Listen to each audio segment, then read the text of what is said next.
It was late afternoon in a quiet little town on the edge of Georgia, the kind of town where everybody knew everybody. But life wasn't always easy for the people living paycheck to paycheck. Sharon, a 29-year-old single mother, had just left her job at the diner. Her feet ached from standing all day, and her uniform still smelled faintly of fried onions and coffee. The sun was dipping low, streaking the sky with orange and purple, when she pulled into a gas station. Her old Honda Civic coughed as if it might give up for good, and she sighed, digging through her purse for a few crumpled bills. Money was always tight. Rent was due, groceries were half gone, and her daughter, Layla, had a field trip coming up that Sharon wasn't sure she could afford. But she'd learned to live with that kind of pressure. As she filled her tank, she noticed a motorcycle pull up on the other side of the pump. The bike was massive, chrome gleaming under the fading sun, and the man riding it looked just as intimidating. Tall, broad-shouldered, with a black leather vest covered in patches, his beard gray at the edges, and a tattoo peeking out from under his sleeve. On the back of the vest was a name Sharon had only heard in whispers: Hell's Angels. Her heart skipped. Everyone had their own idea about bikers like him. Some said they were dangerous. Others said they had their own code of honor. But one thing was clear: people usually stayed out of their way.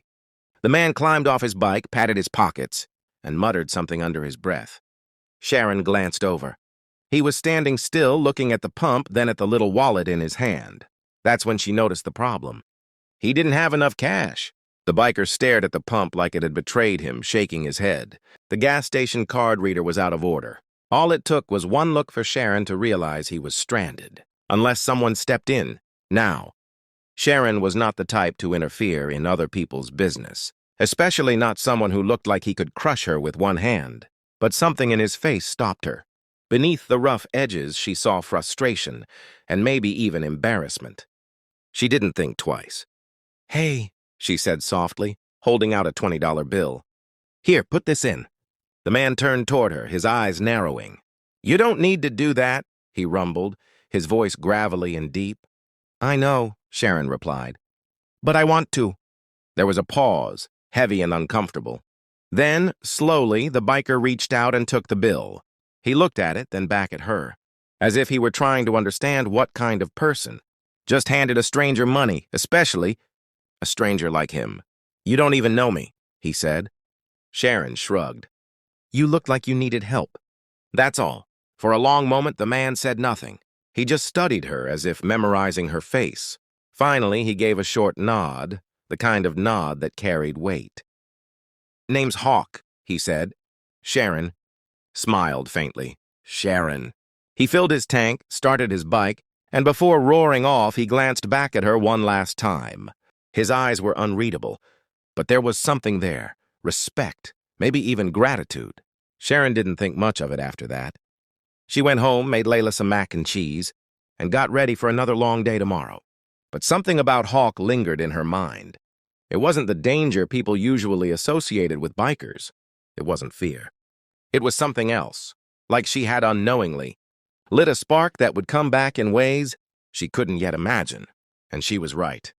Because the very next day, when Sharon opened her front door, her breath caught in her throat. The sound reached her first. Engines, dozens of them, roaring in unison, shaking the ground. She stepped outside and froze. Her quiet street, the one where kids usually rode bikes and neighbors waved from porches, was filled with motorcycles. Lined up as far as she could see, engines growling, chrome flashing in the sunlight. And at the front of them all was Hawk. He killed his engine, swung a leg off his bike, and started walking toward her. Behind him, the other riders waited in silence, their presence overwhelming. Sharon's stomach twisted with fear. Why were they here? What did they want from her? She had no idea that one small act of kindness at a gas station had set something in motion she could never have predicted, and she was about to find out. The sight was overwhelming. Sharon clutched the doorframe, her heart pounding so loudly she could hear it over the rumble of idling motorcycles. Hawk walked slowly toward her, his boots heavy on the pavement. She wanted to slam the door shut, but her legs refused to move. Her neighbors peeked from their windows, some pulling out phones, others ducking behind curtains. A line of leather vests and bearded faces stared in silence. When Hawk finally reached her porch, he removed his sunglasses. His eyes, gray and sharp, met hers with an intensity that made her swallow hard. "You didn't have to do what you did yesterday," he said. His voice wasn't harsh, but it carried weight. I was just trying to help," Sharon stammered. Hawk glanced back at the rows of bikers, then back at her. "People don't usually help us. Not me, not my brothers. Most folks see the patch and run the other way." Sharon shifted uneasily. "I didn't think about that. I just saw someone who needed gas." Hawk's mouth tugged into a small smile, almost hidden by his beard. "That's exactly why we're here." Her eyes widened. "What do you mean?" He stepped aside and motioned with his hand. Suddenly, one of the bikers came forward, holding 2 large grocery bags. Another followed with a box of supplies, then another with an envelope. Sharon blinked in shock as more riders approached, each carrying something: food, clothes, school supplies, even toys. "What is all this?" she whispered. Hawk crossed his arms. "Yesterday you didn't know me. You didn't ask for anything in return. You just gave what you had, even when you didn't have much. That kind of thing doesn't go unnoticed." Tears stung Sharon's eyes. She shook her head, overwhelmed. "I can't accept this. I don't deserve—" "Yes, you do," Hawk interrupted firmly. "You showed kindness when nobody was watching. My brothers and I, we wanted you to know that matters." Layla, curious about the noise, peeked out from behind her mother's legs. Hawk's gaze softened as he crouched slightly, pulling a stuffed teddy bear from his vest. He handed it to her gently. "This is for you, little one." Layla's face lit up as she hugged the bear tight. Sharon covered her mouth, emotion swelling in her chest. For years, she had carried the weight of struggle alone. No one ever showed up at her door to make things easier. Yet here, standing before her, were dozens of men society often called dangerous, giving, helping, and thanking her for a moment she hadn't even thought twice about. Hawk leaned closer. His voice dropped low enough for only her to hear. "The world can be ugly, but sometimes all it takes is one act of kindness to remind people there's still good in it." Sharon wiped her eyes, nodding slowly. "Thank you," she whispered. The riders spent the next half hour unloading everything. Neighbors stepped out, watching in disbelief as the feared Hell's Angels carried groceries, stacked boxes, and even fixed Sharon's squeaky front gate. The same street that had been quiet now pulsed with the roar of engines and laughter. When they were finished, Hawk shook Sharon's hand. His grip was strong, but his eyes were gentle. "You'll probably never see us again," he said. "But don't forget, what you did meant something. More than you know." With that, he slipped his sunglasses back on, gave a sharp whistle, and the engines roared to life. One by one, the bikers mounted their bikes, lined up in formation, and thundered down the street. Sharon stood frozen on her porch, Layla clutching the teddy bear. The groceries, supplies, and gifts were stacked neatly by the door, proof that what had just happened was real.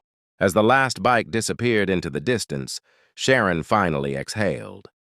She pulled her daughter close, her heart full in a way it hadn't been in years. It wasn't about the food. It wasn't about the gifts. It was about the message. One small act of kindness had come back to her 100 times over. Sharon's story is a reminder that what you give doesn't always return from the same hands you gave it to, but it always finds its way back.